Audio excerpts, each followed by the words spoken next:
Hi, my name is Mark Walker. I'm the editorial director at FinTech Times, and we're here in Riyadh at 24Fintech. I'm going to start off by asking my interviewee to introduce himself to you, the audience. Hello, thank you for the invite and very nice to meet you guys.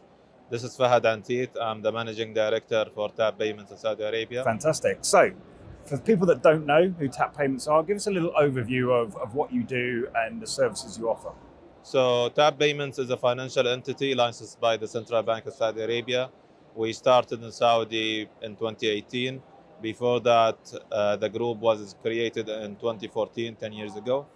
Tap Payments mainly focusing at helping e-commerce businesses, starting from a small cupcake seller at home up to a large enterprise like an insurance aggregator or a food delivery platform and airlines. And we empower them to accept online payments in all the means, whether it's through digital invoices or different payment methods like card payments, device payments like Apple Pay, and buy now, pay later alternative payments like our partner Stabi.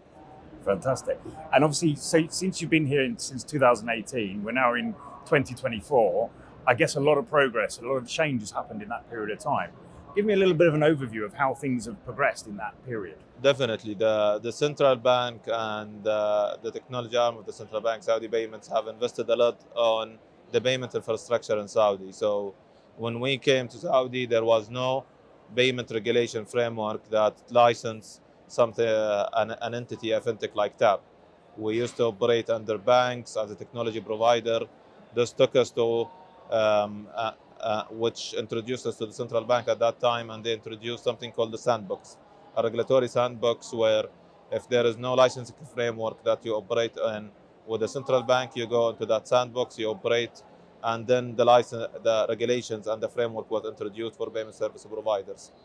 We were the first e-commerce aggregator to be licensed by the Central Bank of Saudi in 2020 after graduating from the sandbox. That's the first part. So there was a big maturity curve from no regulations to regulations and the right licensing framework. We have been very close with the central bank since then. On the ecosystem side and the business side, the central bank have also invested in introducing e-commerce and debit, the local debit scheme called MEDA, which was not enabled, and it had 30 million cards. So all the transactions before that used to go through international schemes like Visa and MasterCard, which always pushed the alternative payment methods like cash on delivery to eat up 60-70% of the ecosystem, which drove friction, refunds.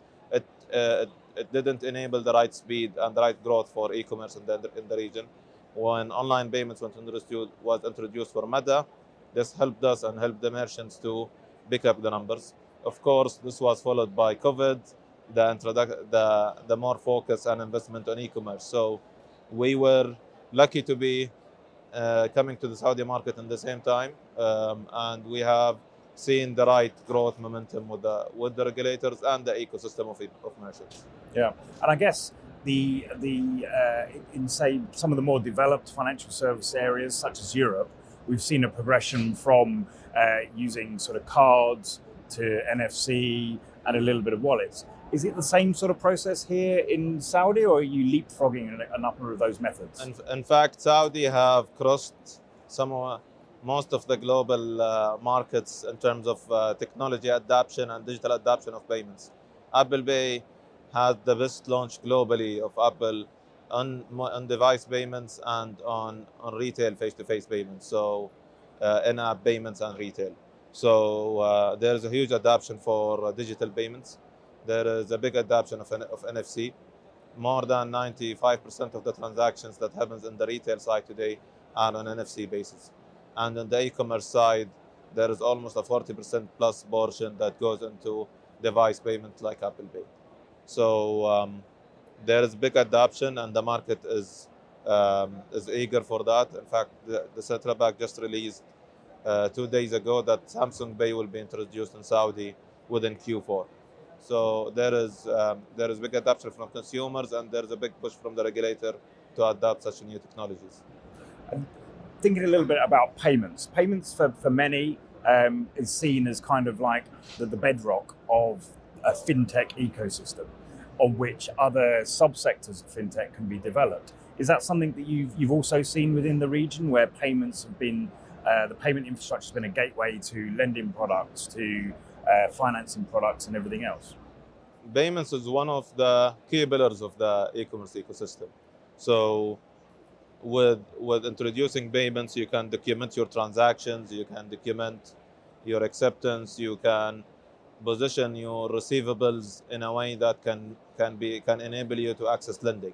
So we work closely with our merchants, our partners, to make sure that we are enabling the right technologies or support they need, whether from different acceptance channels or even getting the right partners like lending partners to offer these kind of solutions. I hope I answered your question. Yeah. It's kind of, as you said, it facilitates lots of other types of use case stories and that type of thing. And I was thinking back to the future. Obviously, what is tap payments going to look like in a year's time? What's the main things that you're focusing on for growth? So our main focus is doubling down on Saudi. We are growing the team.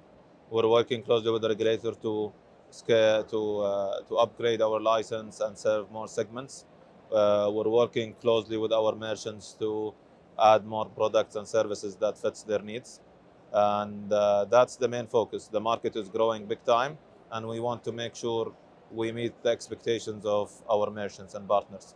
I think there's a huge room of growth for our merchants towards regional and global growth, and that's something that we're focusing on too, how to make sure we give them the regional acceptance and we unify any kind of payment methods or payment solutions for them. As I mentioned, partnerships with alternative payment methods like buy now, pay later, or partnership with lending providers like a lending company that can offer some lending for acceptance or receivables. These kind of areas that we're focusing on for our merchants.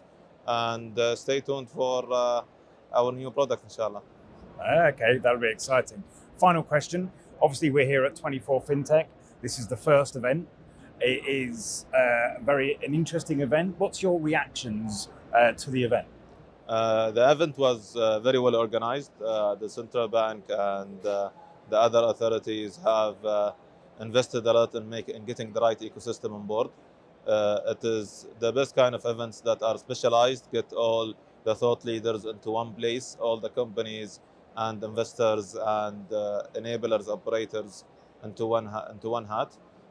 Organization was great, and we hope that this kind of event continues and scale. Fantastic. Fahad, thank you very much for joining me here. Thank you for hosting me. It was very nice talking to you.